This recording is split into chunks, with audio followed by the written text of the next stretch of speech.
तो good morning friends. नहीं, सबसे पहले हमने कल एल्डिहाइड और कीटोन का नोमेनक्लेचर पूरा कर लिया था और नोमेनक्लेचर के बाद अगला जो हमारा टॉपिक है वो है आइसोमेरिज्म यानी समावयवता। अब हम एल्डिहाइड और कीटोन में समावयवता की बात करेंगे।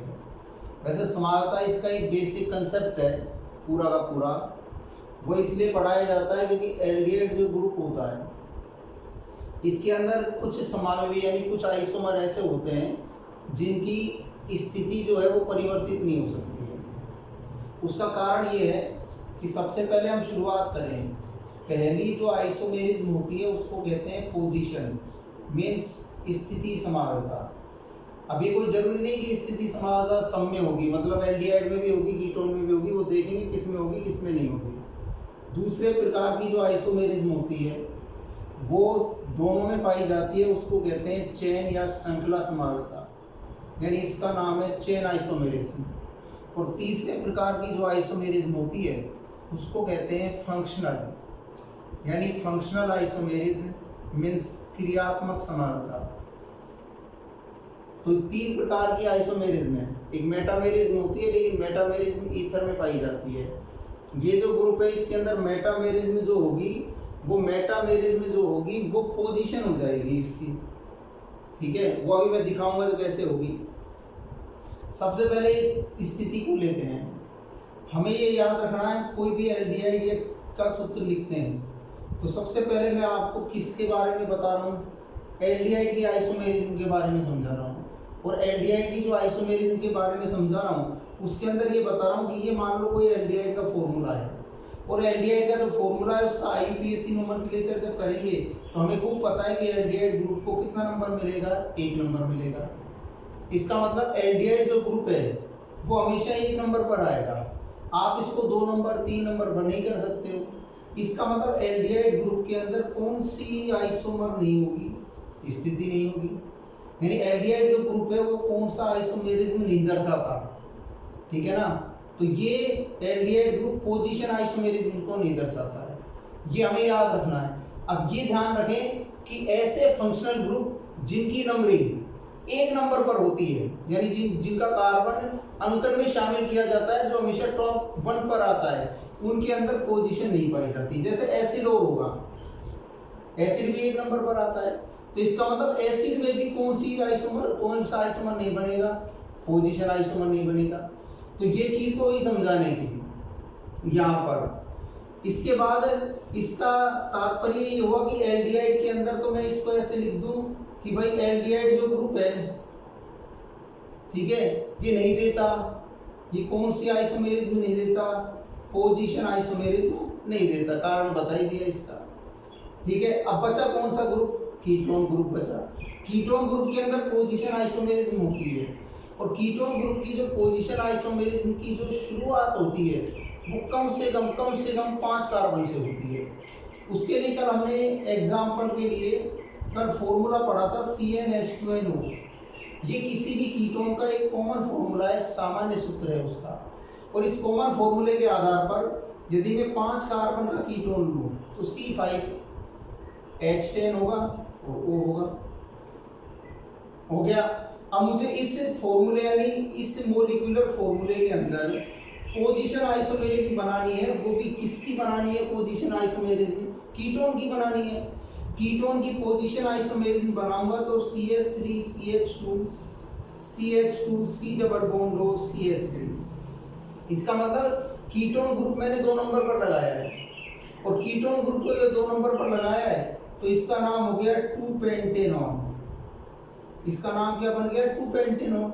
अब इस कीटोन ग्रुप को मैं कितने नंबर पर ऐड कर दूं, 3 नंबर पर ऐड कर दूं, यानी ये कीटोन ग्रुप अगर 3 नंबर पर चला जाएगा, इसकी पोजीशन को अगर हम बदल दें तो CH3 CH2 C double bond O CH2 CH3। अब ये 3 नंबर पर आ गया कीटोन ग्रुप और इसका नाम पड़ गया 3-पेंटेनॉन। इसका मतलब 2-पेंटेनॉन और 3-पेंटेनॉन आपस में कौन से आइसोमर है, पोजीशन आइसोमर है। तो पहले प्रकार का आइसोमर हो गया।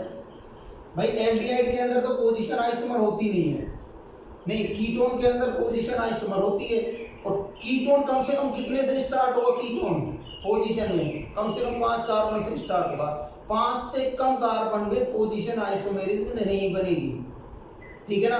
मतलब 2 ऑन और 3 ऑन कम से कम कितने कार्बन में बनेगा? 5 कार्बन में बनेगा। अब इस फॉर्मूले के आधार पर आप किसी का भी उदाहरण ले सकते हो। तो पहली आइसोमेरिज्म में कीटोन की समाप्त हुई। एल्डिहाइड के अंदर ये पाई नहीं जाती है, केवल किसमें पाई जाती है? कीटोन में। अब हम बात करेंगे दूसरे प्रकार के आइसोमेरिज्म की, जिसका नाम है चेन आइसोमेरिज्म। चेन जो आइसोमेरिज्म है ये एल्डिहाइड में भी होती है, ठीक है। तो it is found in aldehyde and ketone. तो ये एल्डिहाइड में भी पाई जाती है और ये कीटोन में भी पाई जाती है। वैसे मैक्सिमम ऐसा कहें कि जितने भी फंक्शनल ग्रुप होते हैं भाई सबके सब श्रृंखला तो सभी बनाते हैं, चेन आइसोमेरिज्म तो सभी बनाते हैं। अब हम एल्डिहाइड का अगर एग्जांपल लें कि भाई एल्डिहाइड के अंदर होती है आइसोमेरिज्म, तो कम से कम एल्डिहाइड का एग्जांपल कम से कम 4 कार्बन का होना चाहिए, यानी C4H8O।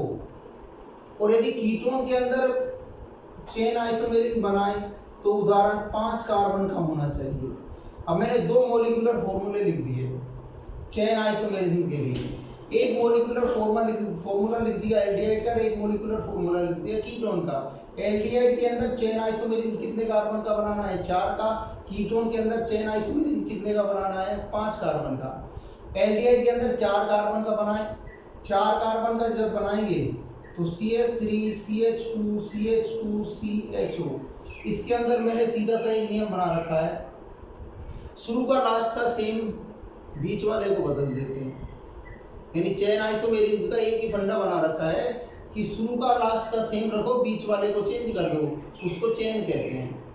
अब वैसे इसका IUPAC नाम इसका 1-ब्यूटेनेल है, तो इसका IUPAC नाम 1-ब्यूटेनेल बता दिया। मैंने कहा इसका चेन बनाना है तो मैंने कहा शुरू का लास्ट का सेम रखें, तो शुरू का लास्ट का सेम रखें और बीच वालों को चेंज कर दें, यानी जो मिडिल में है उसको चेंज कर दें, बन गया चेन आइसोमेरिज्म। अब इसके अंदर नंबरिंग जब करेंगे तो 2-मेथिल बोला जाएगा, 2-मेथिल प्रोपेनेल।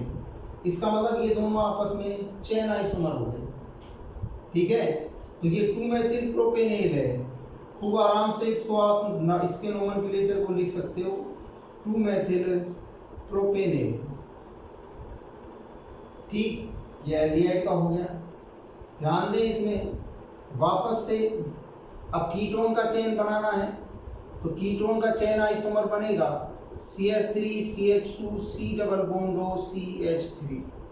कीटोन का चेन आइसोमर बनाना है तो इसका जो नाम है वो है 2-पेंटेनॉन, और इस 2-पेंटेनॉन का चेन आइसोमर चेंज करना है। तो मैंने कहा शुरू का लास्ट का सेम, बीच का बदल देंगे। तो शुरू वाला लास्ट वाला C double bond O CH3। तो ये फंक्शनल ग्रुप साथ में लेना पड़ेगा आपको, ठीक है ना, वरना तो फिर वो पोजीशन बन जाएगी। इसलिए फंक्शनल ग्रुप को वहीं रखो जहाँ पर है वो। तो फंक्शनल ग्रुप वहीं रखा, बीच में 2 कार्बन बचे, इनको चेंज कर देते हैं, इनको वैलेंसी के आधार पर चेंज कर दिया, बन गया इसका चेन आइसोमर। अब इसका जो चेन आइसोमर बना है, इस चेन आइसोमर के अंदर ये नोमेनक्लेचर हो गया। इस नोमेनक्लेचर के अंदर 3 नंबर पर मेथिल है, मतलब 3-मेथिल है, और 3-मेथिल के बाद 2-ब्यूटेनॉन है, तो 2-ब्यूटेनॉन, ठीक। तो ध्यान रखें, आपको मैंने क्या बताया? मैंने ये बताया कि एल्डिहाइड में तो पोजीशन आइसोमर नहीं होती है, केवल किस में पाई जाती है? कीटोन में। पोजीशन आइसोमर कीटोन में कम से कम कितने कार्बन की बनेगी? कम से कम 5 कार्बन की बनेगी, 5 कार्बन से पहले नहीं बनेगी। सेकंड नंबर पर चेन आइसोमर एल्डिहाइड और कीटोन दोनों में पाई जाती है, दोनों के अंदर होती है।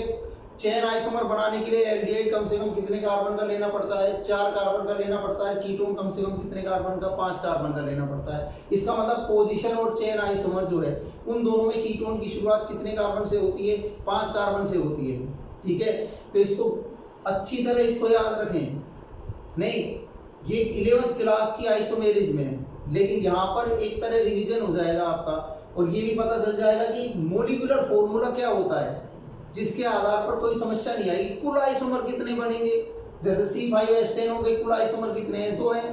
C4H8 हो गई, कुल आइसोमर कितने हैं? अभी 2 हैं, लेकिन इन्हीं सूत्रों से फंक्शनल भी हो सकता है वो, ठीक है ना। तो उसके लिए तीसरे प्रकार की आइसोमेरिज्म देखेंगे, और तीसरे प्रकार की जो आइसोमेरिज्म है उसका नाम क्या है? Functional isomerism.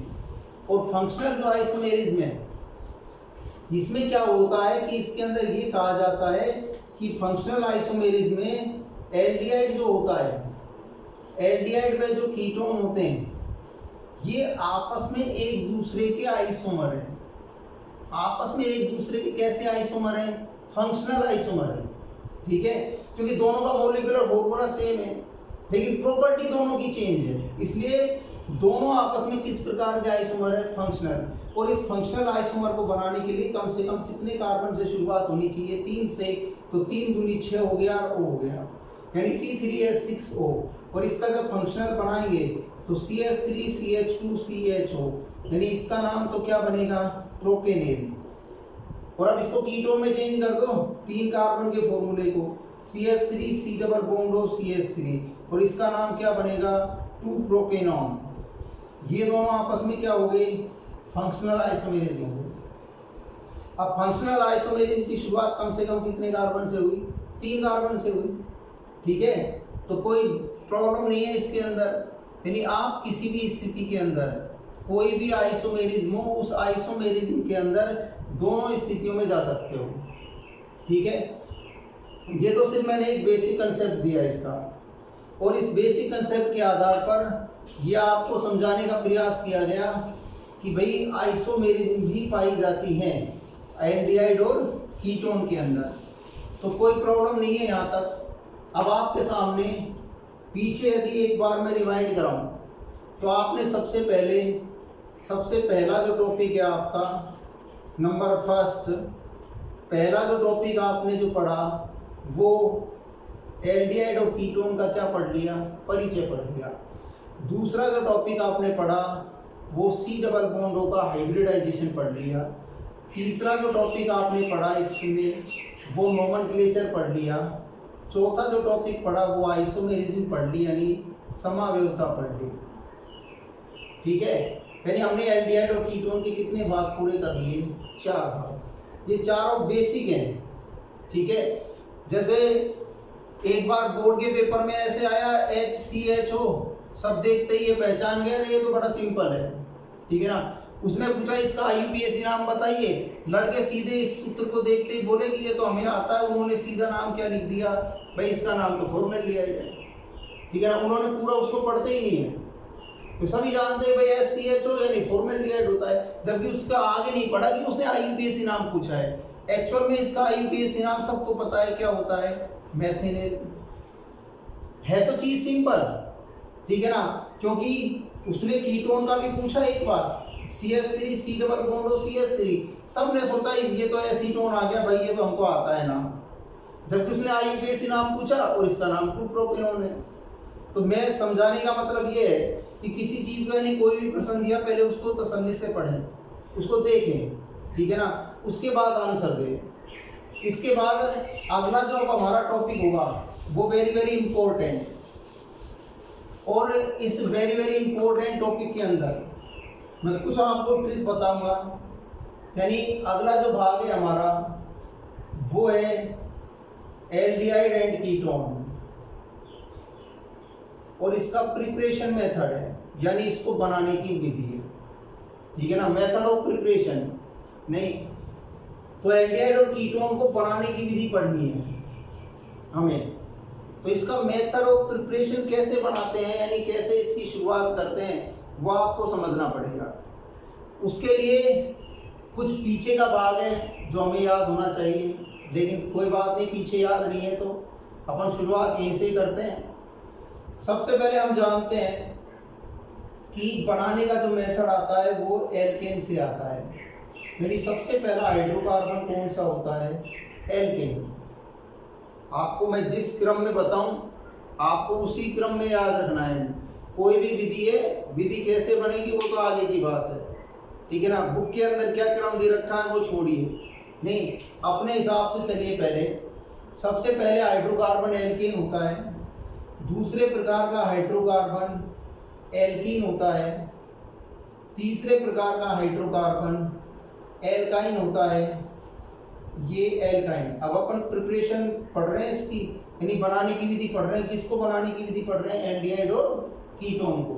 खूब अच्छी तरह याद रखें, एल्डिहाइड और कीटोन को बनाने की विधि पढ़ रहे हैं। और इसको बनाने की पहली विधि की शुरुआत मैं कहाँ से कर रहा हूँ? एल्केन से। एल्केन से ही क्यों करी? क्योंकि सबसे फर्स्ट हाइड्रोकार्बन एल्केन ही होता है, सेकंड एल्कीन होता है, फोर्थ थर्ड एल्काइन ही होता है। फोर्थ नंबर पर कौन आता है भाई? RH आता है, यानी एल्किल हैलाइड आता है। फोर्थ नंबर पर कौन सा कंपाउंड आता है? एल्किल हैलाइड आता है। अब इनमें से मैं उनको काट दूंगा जो आपके सिलेबस में नहीं है, टेंशन मत लो, ठीक है। फिफ्थ नंबर पर क्या आता है? फिफ्थ नंबर पर ROH आता है, यानी अगला जो ऑर्गेनिक कंपाउंड आता है उसको क्या कहते हैं? एल्कोहल कहते हैं। सिक्स्थ नंबर पर खुद एल्डिहाइड आता है।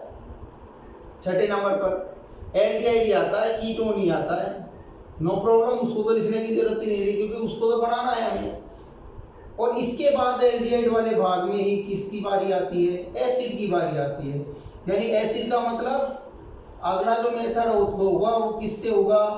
कार्बोक्सिलिक अम्ल से। अगर भाई अम्ल आ गया तो ये भी कन्फर्म है, अम्ल का व्युत्पन्न भी होता होगा, RCOCl बताए थे आपको कल, 4 व्युत्पन्न होते हैं एसिड के। इसका मतलब बनाने का जो मेथड होगा वो किससे भी होगा? अम्लीय व्युत्पन्न से, ठीक है ना, एसिड डेरिवेटिव से। 8 नंबर पर अगला जो मेथड आता है वो RCN है, यानी एल्किल साइनाइड है। ये भी हमारा एक कंपाउंड है, नाइट्रोजन का कंपाउंड है। और अगला जो मेथड बनेगा वो किससे बनेगा? एल्किल साइनाइड से बनेगा, ठीक है। आगे चले, अभी हम आगे यदि चले तो एरोमेटिक की बात आती है। अब तो अभी आप एरोमेटिक का दिमाग से निकाल दो, ठीक है ना, कि एरोमेटिक एल्डिहाइड, एरोमेटिक कीटोन कैसे बनेगा। उसके लिए अभी आप कोई भी कुछ भी कंसेप्ट ना दें। उससे पहले मैं 9 नंबर पर पूर्ति कर दूं इसकी, किससे? एमीन से कर दूं। यानी अगला मेथड कौन सा है? एमीन। अब मानो मैंने ये विधियां लिखी है बनाने की, उदाहरण के लिए ये किस तरह जमाई मैंने, ये ऑर्गेनिक केमिस्ट्री का बेसिक कंसेप्ट है। क्योंकि ऑर्गेनिक केमिस्ट्री की शुरुआत होती है ऐसे वास्तविकता में। और इस कंसेप्ट के आधार पर जिस व्यक्ति के ये पूरा कंसेप्ट याद है वो किसी को भी बनाने के मेथड को आसानी से पूरा कर सकता है, ठीक है ना। वो कभी अटक ही नहीं सकता इसमें, ठीक है, वो फॉल्ट ही नहीं हो सकता कहीं भी। अब रही बात आपके सिलेबस में कौन कौन से मेथड है, तो देखिए आपके सिलेबस में एल्केन से बनाने की जो विधि है वो नहीं है, ठीक है, एक कम हो गई। यहाँ एल्केन से बनाने का मेथड नहीं है आपके सिलेबस में, एल्कीन से है, एल्काइन से है। 2 मेथड तो आपके सिलेबस में ये है। तीसरा मेथड आप हैलाइड से बना सकते हो, लेकिन हैलाइड एल्कोहल में ही चेंज होगा तब बनेगा, इसलिए हैलाइड वाली विधि कैंसिल करके कौन सी विधि लिख ली? एल्कोहल वाली लिख ली। क्यों? अरे भाई इसमें NSR अभिक्रिया होती है एल्किल हैलाइड में, और बनाने वाला प्रोडक्ट एल्कोहल ही बनता है, इसलिए बेटर ये है ना कि अपन एल्कोहल ही पढ़ लें, हैलाइड को छोड़ दें, ठीक है। कार्बोक्सिलिक एसिड से बनाने की विधि है, व्युत्पन्न से विधि है, साइनाइड से विधि है। रही बात एमीन से मैं आपको बताऊंगा इसके अंदर मेथड क्या चलेगा, ठीक है। तो आपने जितने भी मेथड, मैंने मान लो 9 विधियां लिखी, और ये जितनी भी 9 विधियां हैं ये सिर्फ मैं किसकी बात कर रहा हूँ? ये only aliphatic halide, aliphatic aldehyde और कीटोन की बात कर रहा हूँ। अभी सिर्फ बुक एक साथ बताती है इनको कि भाई बुक में एलिफेटिक भी उसी जगह बना दिया उसने, एरोमेटिक भी उसी जगह बना दिया, ठीक है ना, उससे कोई मतलब नहीं, उससे व्यक्ति कंफ्यूज हो जाता है। अरे एरोमेटिक तो बड़े एक झटके में बना देंगे, ठीक है ना, एरोमेटिक का कंसेप्ट भी ऐसे बता देंगे, एक झटके के अंदर वो भी कंपाउंड बन जाएगा। तो उसके लिए घबराने की आवश्यकता नहीं है। आपको सबसे पहले मैं ये समझाना चाहता हूँ कि आप पहले एलिफेटिक एल्डिहाइड और एलिफेटिक कीटोन बनाना सीखें। इनमें से कुछ विधियां ऐसी हैं, कुछ मेथड ऐसे हैं जिससे केवल एल्डिहाइड ही बनता है, जिससे केवल कीटोन ही बनता है, तो वो सब याद करनी पड़ेगी हमें, ठीक है। लेकिन उसको याद करने से पहले मैं एक छोटी सी इसकी झलक दिखाऊं, जैसा मैंने लिख रखा है उसके आधार पर, जिससे क्या है कि दिमाग में एक पिक्चर तैयार होगी, आपके एक फिल्म बन जाएगी। जैसे सबसे पहले मैं मान लो विधि कौन सी पढ़ता हूँ? एल्कीन से पढ़ता हूँ, ठीक है। एल्कीन से पढ़ता हूँ तो मुझे पहले इस एल्कीन का बेसिक याद होना चाहिए फॉर्मूला। क्योंकि पूरे नाम से फॉर्मूले नहीं आते हैं पेपर के अंदर, बेसिक फॉर्मूला आता है पेपर के अंदर। और किसी भी एल्कीन का बेसिक फॉर्मूला होता है RCH डबल बॉन्ड CH2। ये किसी भी एल्कीन का बेसिक सूत्र है, ठीक है। अब एल्कीन से मुझे बनाना क्या है, एल्डिहाइड और कीटोन। अब देखते हैं कि ये बनेगा कैसे एल्डिहाइड या कीटोन इससे, ठीक है।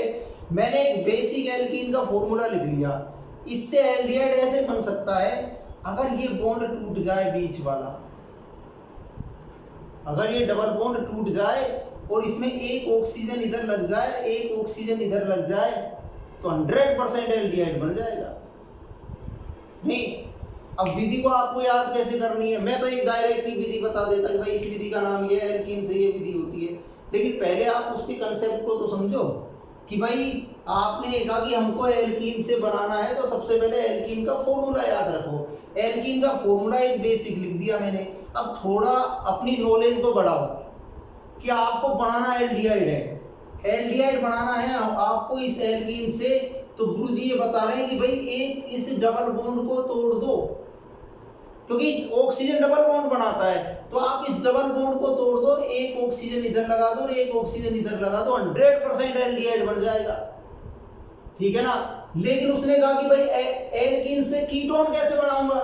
अरे बड़ा सिंपल है, एल्कीन से कीटोन बनाने के लिए क्या है, सिंपल है, इसके 2 हाइड्रोजन हटा दो और 2 हाइड्रोजन की जगह 2 R लगा दो।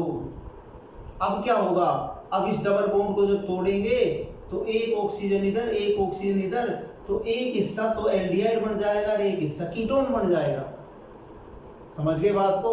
इसका मतलब मुझे पूरे फॉर्मूले में कितनी ऑक्सीजन जोड़नी पड़ी, 2 ऑक्सीजन जोड़नी पड़ी। इसका मतलब 2 ऑक्सीजन जोड़नी पड़ी तो एक वाटर यानी जल का अणु भी काम आता होगा इसके अंदर, और जल का अणु भी काम आता होगा, तो इसका मतलब एक ऑक्सीजन और हो गई, यानी कितनी ऑक्सीजन काम आती होंगी, 3 ऑक्सीजन जब काम आती है तो फॉर्मूला क्या हो जाता है, O3।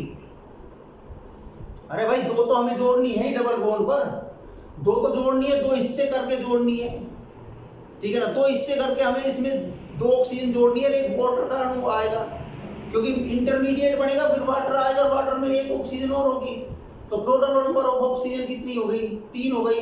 3 जब ऑक्सीजन हो गई तो फॉर्मूला क्या बन गया, O3। इसका मतलब आपको एल्कीन की क्रिया किससे करानी है, O3 से करानी है, मतलब ओजोन से करानी है। और जब O3 से करानी है, ओजोन से क्रिया करानी है, तो इसको कहते हैं ओजोनी अपघटन। तो बोलो मेरे साथ। नहीं, बनाने की पहली विधि, एल्डिहाइड और कीटोन बनाने की पहली विधि किससे होगी, एल्कीन से होगी। क्रिया का नाम क्या होगा, ओजोनी अपघटन क्रिया होगी। डायरेक्ट प्रोडक्ट बनाने का तरीका क्या होगा, कोई भी अब एल्कीन का सूत्र लिख लें, CH2 डबल बॉन्ड CH2, इसको तोड़ दो, एक हो, इधर भी फॉर्मेल्डिहाइड, इधर भी फॉर्मेल्डिहाइड, हो गया डायरेक्ट। अरे पूरी मैकेनिज्म तो तब बताऊंगा जब इसकी शुरुआत करूंगा, अभी तो सिर्फ इनको समझा रहा हूं ना, जिससे क्या दिमाग में पूरी पिक्चर तैयार हो जाएगी। जब मैं इसकी शुरुआत करूंगा तो पहले से ही ऑलरेडी दिमाग में रहेगा ना कि अब गुरुजी पहली विधि कौन सी बताएंगे, एल्कीन के ओजोनी अपघटन से बताएंगे।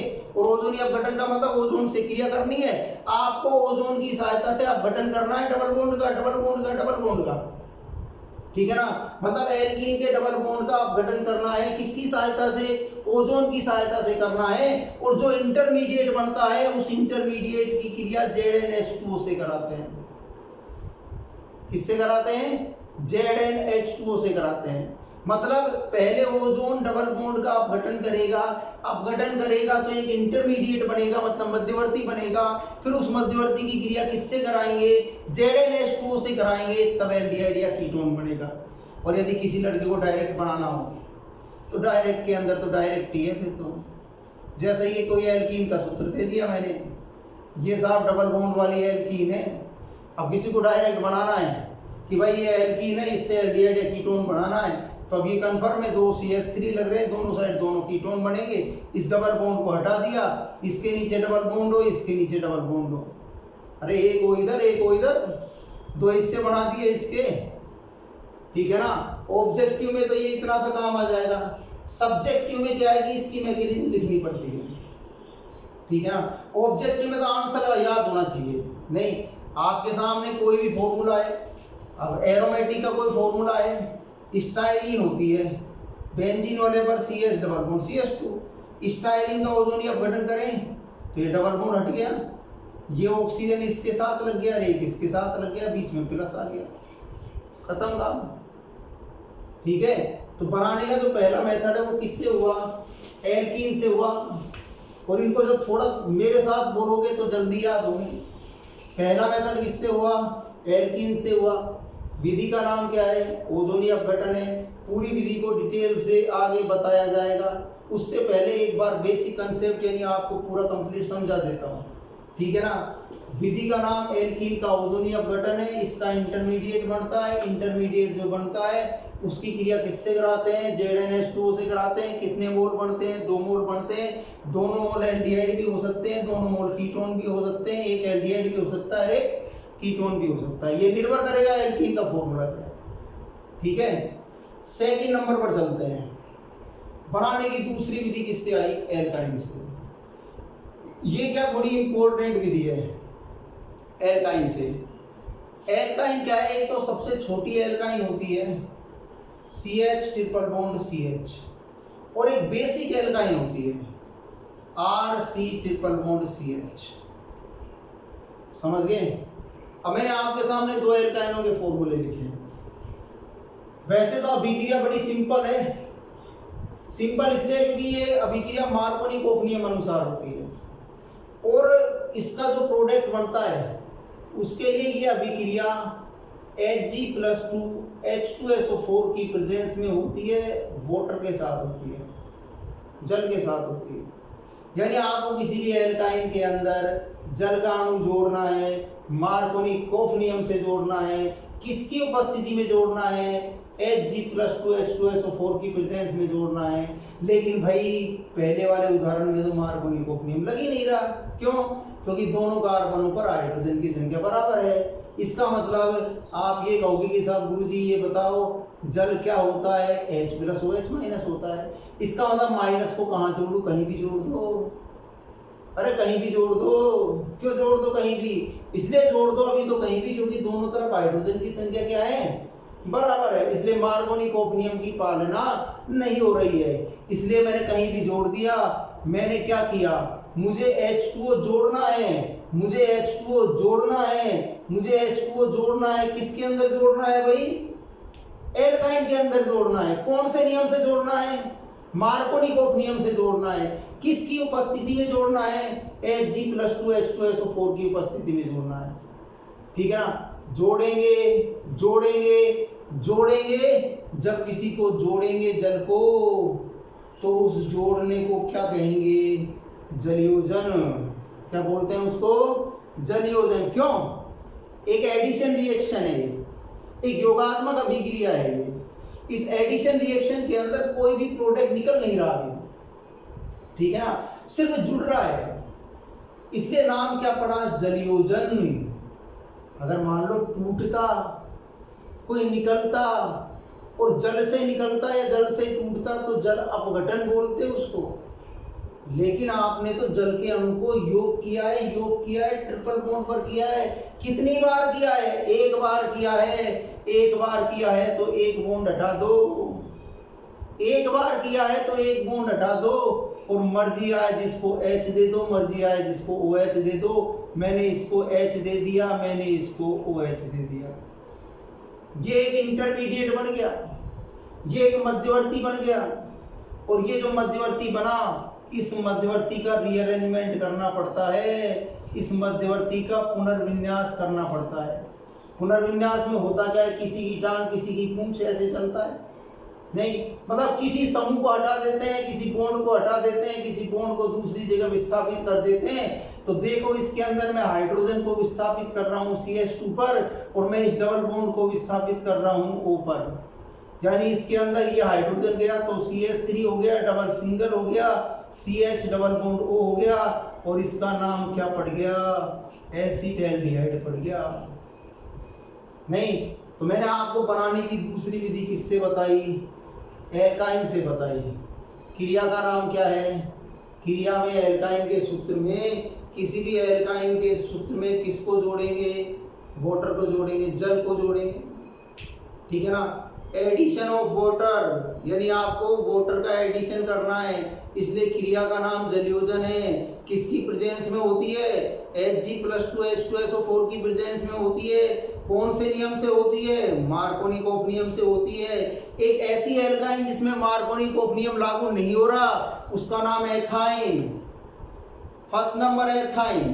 बट एथाइन से क्या बना? एल्डिहाइड बना। ठीक है ना। रीअरेंजमेंट से बना, मतलब पुनर्विन्यास से बना। ये चीज इसलिए समझाने की है क्योंकि अगला जो मैंने उदाहरण लिखा है ये बड़ा काम का है। अगले उदाहरण में जब मैं H+ और OH- को मार्कोनिकॉफ नियम से जोड़ूंगा तो माइनस वाला उस जगह जाता है जहाँ हाइड्रोजन की संख्या कम होती है। इसका मतलब OH- कहाँ जाएगा? C पर जाएगा, तो RCOH और ये डबल बॉन्ड हो जाएगा और ये CH2 हो जाएगा।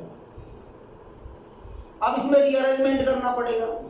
अब इसके अंदर रीअरेंजमेंट करेंगे तो ये H यहाँ पर, ये बॉन्ड यहाँ पर, यानी RC डबल बॉन्ड OCH3 और ये बनने वाला प्रोडक्ट क्या बन गया? कीटोन।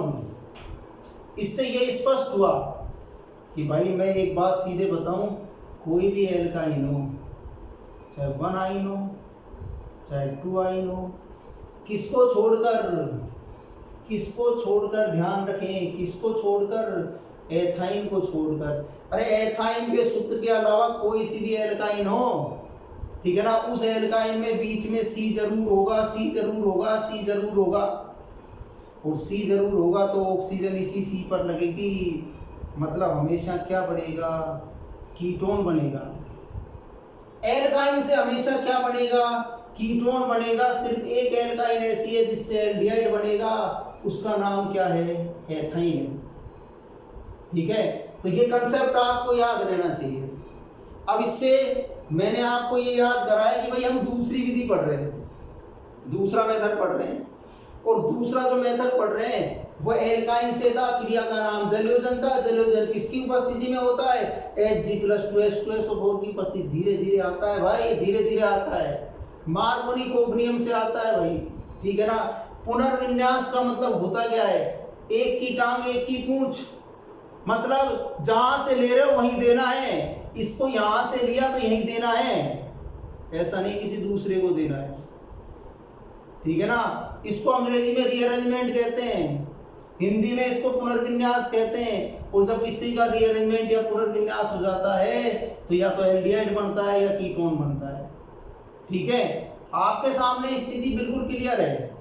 मैं आपको ये समझाने का प्रयास कर रहा हूं कि जितनी भी 1 एल्काइन होती है, चाहे 2 एल्काइन होती है, जैसे 1 प्रोपाइन, 1 ब्यूटाइन, 1 हेक्साइन, कोई सी भी 1 आइन, 2 आइन, 2 आइन, कोई सी भी आइन हो, सभी आइन क्या बनाती है?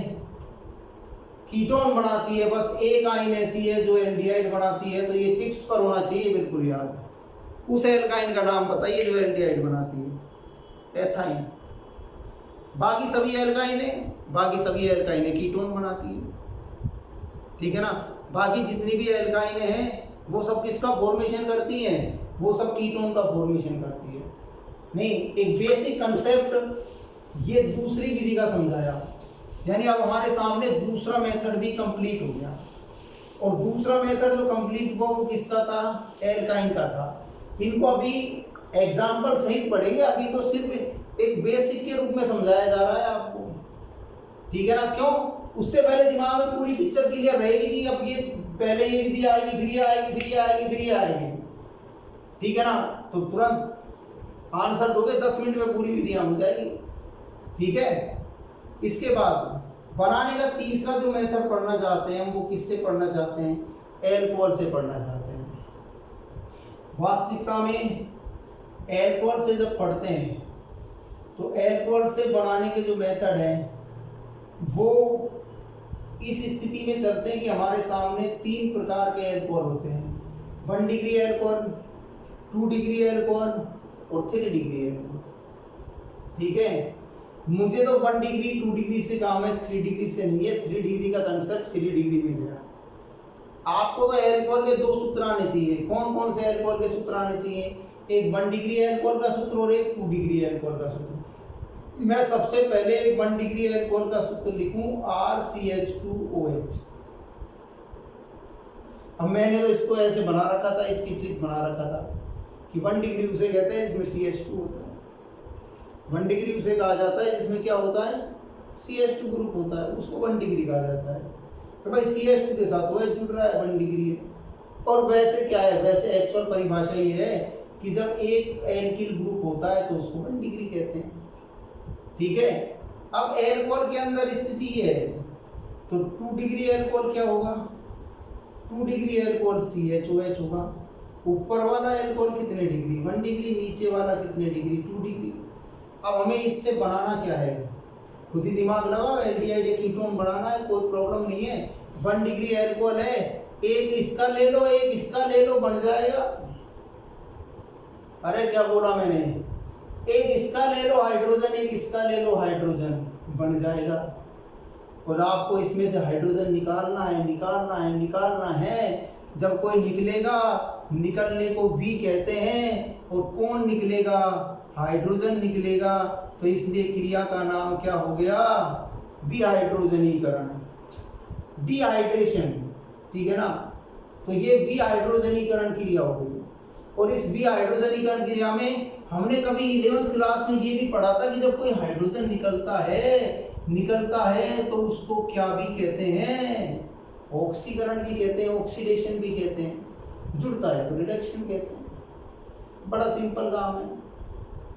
ठीक है ना। अब मैंने क्या बोला, मैंने कहा कि इन दोनों सूत्रों में से हाइड्रोजन निकाल दो, इन दोनों फॉर्मूलों में से हाइड्रोजन निकाल दो।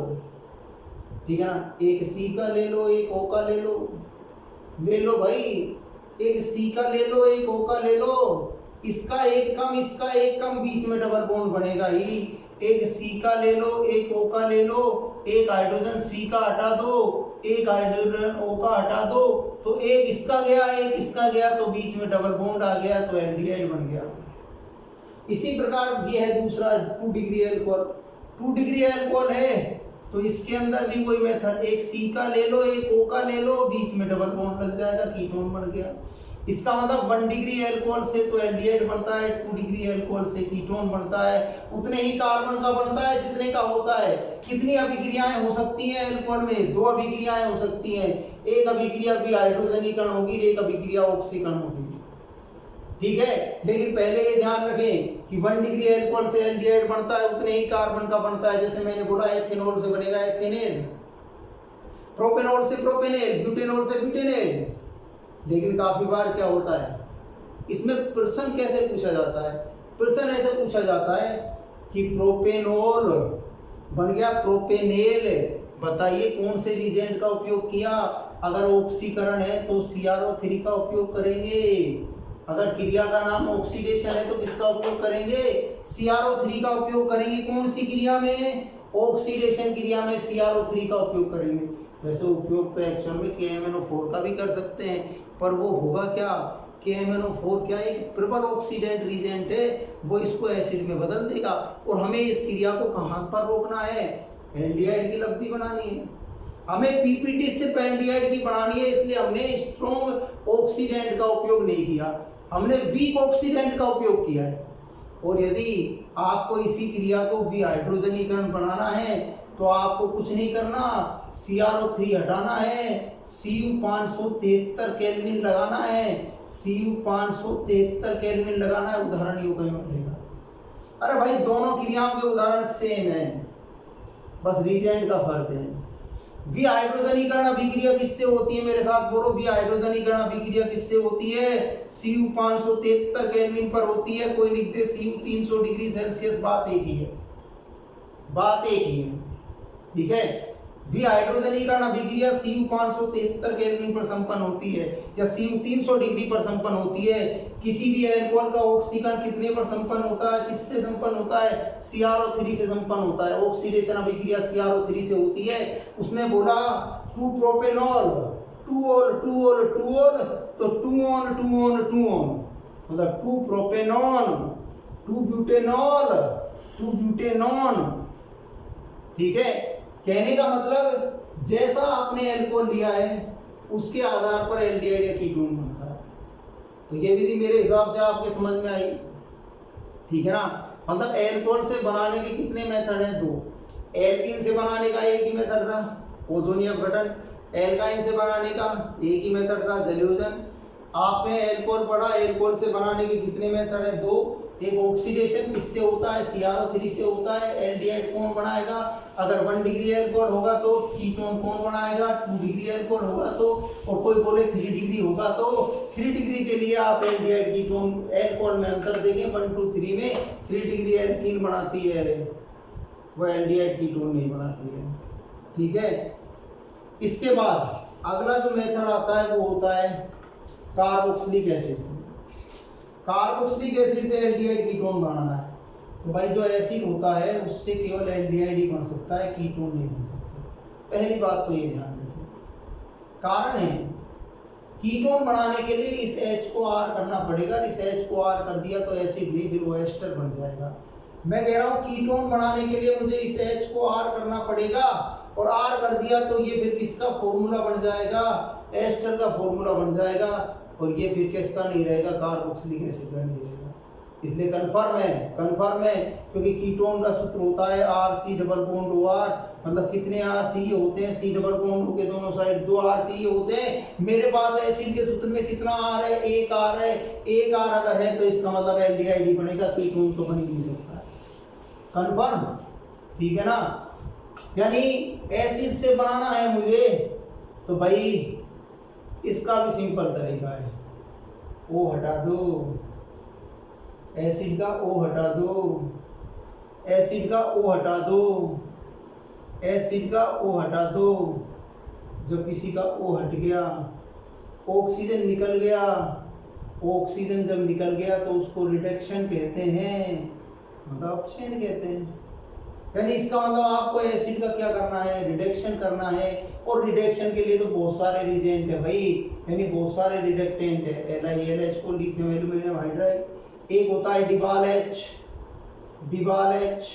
ये भी एक रिडक्टेंट है, ठीक है ना। तो ये भी एक रिडक्टेंट है। डाईआइसोब्यूटिल एल्यूमिनियम हाइड्राइड, ठीक है ना। तो ये डाईआइसोब्यूटिल एल्यूमिनियम हाइड्राइड है, डिबाल H है, इसके द्वारा भी कर सकते हैं रिडक्शन। और बड़ा सिंपल तरीका है। मैंने ऑक्सीकरण में क्या तरीका बताया था एल्कोहल में? एक C का हटाओ, एक O का हटाओ, एक C का हटाओ, एक O का हटाओ। एसिड में क्या तरीका बता रहा हूँ? O हटाओ। एसिड में क्या फॉर्मूला बता रहा हूँ? O हटाओ।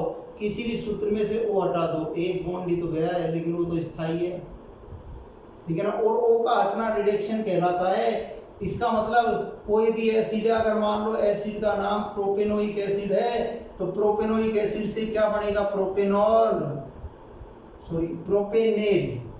प्रोपेनोइक एसिड से क्या बनेगा? प्रोपेनेल। Butanal, pentanoic, same. मतलब जितने कार्बन का एसिड उतने का एल्डिहाइड बनेगा। लेकिन इस विधि से कौन सा नहीं बनता?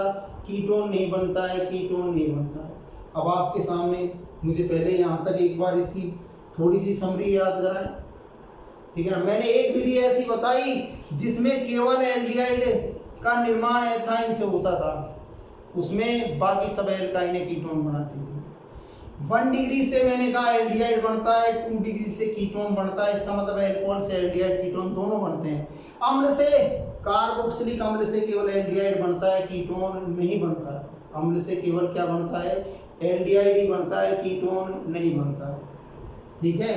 ये जो मेथड है इसकी भी बात हो गई। क्रिया का नाम अपचयन है, अंग्रेजी में इसको रिडक्शन कहते हैं। रिडक्शन किससे करना होगा? लिथियम एल्यूमिनियम हाइड्राइड या डिबाल H से करना होगा, ठीक है। इसके बाद मेथड है अम्लीय व्युत्पन्न से, एसिड के डेरिवेटिव से। वैसे तो एसिड जो डेरिवेटिव है वो 4 प्रकार के होते हैं, ठीक है ना। लेकिन जो एसिड डेरिवेटिव है उसके अंदर जो फेमस डेरिवेटिव उसने दे रखा है वो एनहाइड्राइड दे रखा है एक्चुअल में। और क्या इससे इसने एल्डिहाइड ही बना रखा है, क्यों? उसने इसको यहाँ से तोड़ दिया और इसका H यहाँ लगा दिया तो RCHO हो गया, और ये भाग एसिड बन गया। यानी एक एसिड बन गया, एक एल्डिहाइड बन गया, ठीक है ना। मतलब इस मेथड से सिर्फ आप क्या बना सकते हो? केवल एल्डिहाइड बना सकते हो, कीटोन नहीं बना सकते हो।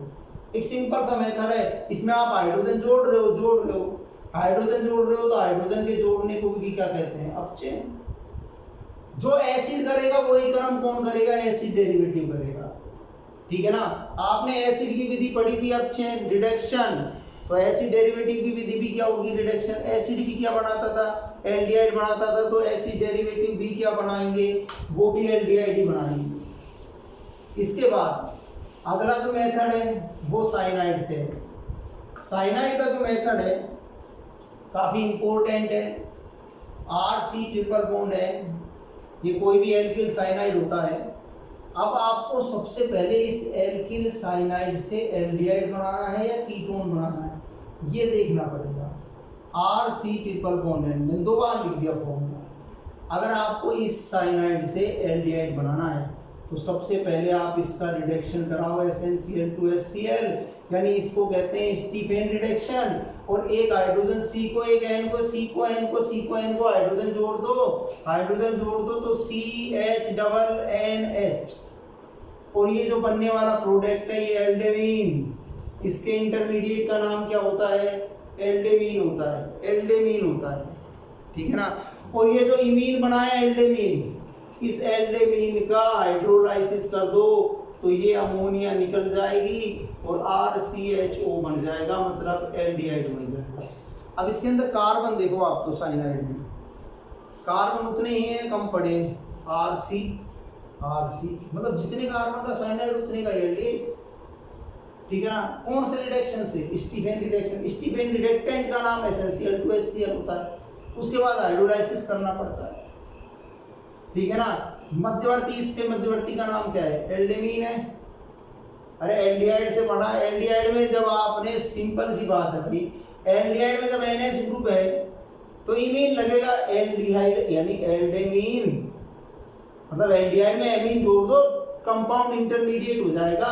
और इसके बाद आपको इस बॉन्ड को तोड़ना है तो ऑक्सीजन के साथ तो टूट ही जाएगा, ठीक है। लेकिन अगर साइनाइड से कीटोन बनाए तो फिर क्रिया रिडक्शन नहीं होगी, यानी आपने साइनाइड से एल्डिहाइड बनाया तो क्रिया का नाम रिडक्शन था, क्रिया का नाम क्या था, रिडक्शन। लेकिन अगर साइनाइड से कीटोन बनाए तो क्रिया रिडक्शन नहीं होगी, क्रिया RMGX से करानी होगी। क्रिया किससे करानी होगी, RMGX से करानी होगी, गिरनियर रीजेंट से करानी होगी। और आपको पता है गिरनियर रीजेंट से कराएंगे तो कैसे टूटता है, R बनता है माइनस, MgX बनता है प्लस, C बनता है प्लस, N बनता है माइनस, क्योंकि कार्बन की इलेक्ट्रोनेगेटिविटी कम होती है नाइट्रोजन से, इसलिए R जाएगा C पर, MgX जाएगा N पर, और एक योग हो गया RC double bond N, C पर आ गया R और N पर आ गया MgX। फिर क्या है, फिर क्या रखा है, अब कुछ नहीं रखा, अब तो हाइड्रोलाइसिस करना है, इसको तोड़ दो और इस पर O लगा दो, यानी RCR डबल बॉन्ड। तो कीटोन बनाने के लिए रिएक्शन किससे करानी पड़ेगी, गिरनियर रीजेंट से करानी पड़ेगी। अगर आपको कीटोन बनाना है तो कीटोन बनाने के लिए रिएक्शन किससे कराएंगे, गिरनियर रीजेंट से कराएंगे, मतलब RMGX से कराएंगे।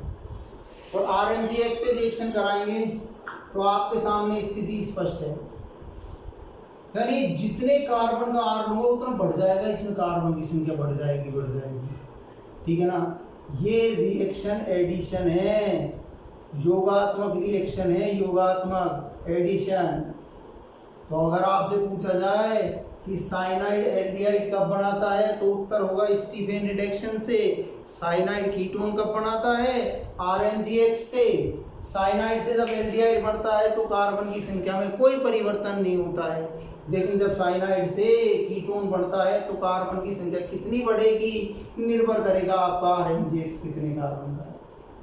अगर आपका RMGX 1 कार्बन का है तो 1 कार्बन बढ़ जाएगा, 2 का है तो 2 बढ़ जाएगा, 3 का है तो 3 बढ़ जाएगा, ठीक है ना। तो ये मैंने कुछ विधियां आपको यहाँ समझाई हैं, ठीक है ना। अब इन विधियों के आधार पर हम एल्डिहाइड और कीटोन का फॉर्मेशन कर सकते हैं, यानी अभी आपको कुछ नहीं लिखना है, अभी तो सिर्फ आपको समझाया गया है, ठीक है ना। इससे क्या है इससे दिमाग में एक पूरी पिक्चर तैयार हो गई हमारे, ठीक है ना। अभी विधि खत्म नहीं, क्योंकि अभी तो एलिफेटिक की तो बात हुई है भाई, अभी विधि खत्म नहीं हुई है, ठीक है ना। अभी तो इन विधियों को लिखाया जाएगा, तरीके से इनके उदाहरण दिए जाएंगे, एक एक दो तो अभी तो सिर्फ आपको बताया है, इसकी एक समरी तैयार की है, और इस समरी को तैयार करने में मुझे कुछ भी समय नहीं लगा। पहली विधि ये थी, और अब आप तुरंत बोल सकते हो क्रिया का नाम ओजोनी अपघटन। दूसरा मेथड ये था, दूसरा मेथड क्या था, एल्काइन, क्रिया का नाम जल का अणु जुड़ेगा, जलयोजन मार्कोनी-कोफ नियम लगेगा। तीसरी विधि क्या थी, ROH थी, 1 डिग्री से एल्डिहाइड बनेगा, 2 डिग्री से कीटोन बनेगा। और एल्कोहल के दो मेथड थे, एक का नाम ऑक्सीडेशन, एक का नाम विहाइड्रोजनीकरण। ऑक्सीडेशन CrO3 से होता है, विहाइड्रोजनीकरण Cu 573 केल्विन पर होता है। चौथी विधि एसिड की थी, एसिड की क्रिया का नाम रिडक्शन था, यानी अपचयन था। पांचवी जो विधि थी वो एसिड डेरिवेटिव से थी, और एसिड का जो डेरिवेटिव लिया वो है एनहाइड्राइड लिया, और इसमें भी क्रिया का नाम रिडक्शन होता है। ये दोनों विधि ऐसी हैं जो केवल एल्डिहाइड बनाती है, कीटोन नहीं बनाती है। छठी जो विधि थी नंबर 6, वो साइनाइड से थी, RCN दोनों बनाता है। अगर आप इसका रिडक्शन करोगे तो एल्डिहाइड बन जाएगा, अगर आप इसकी क्रिया RNGX से कराओगे तो कीटोन बन जाएगा। एक छोटी सी समरी तैयार हो गई, ठीक है। अभी तो वो अभिक्रियाएं बच गई जो नाम से है, एक एरोमेटिक बच गई, ठीक है ना। मतलब नाम की अभिक्रियाएं शेष रह गई और एरोमेटिक कंपाउंड शेष रह गया। कल हम इन्हीं विधियों को डिटेल से पढ़ेंगे, उदाहरण से, मतलब इनकी पूरी मैकेनिज्म देखेंगे, तो आपको मज़ा आएगा, क्योंकि क्रिया पहले बता ही रखी है, मेमोरी पूरी फिट है ही। आप तुरंत इसको उत्तर बोल दोगे कि मैंने कहा जैसे किसी एल्कीन का सूत्र, मैंने कहा ब्यूटाइन लिखो या ब्यूटीन लिखो, तो तुरंत लिख दोगे आप, प्रॉब्लम ही नहीं आएगी आप, ठीक है ना। तो आज के लिए इतना ही, और मेरे चैनल को सब्सक्राइब करें अधिक से अधिक।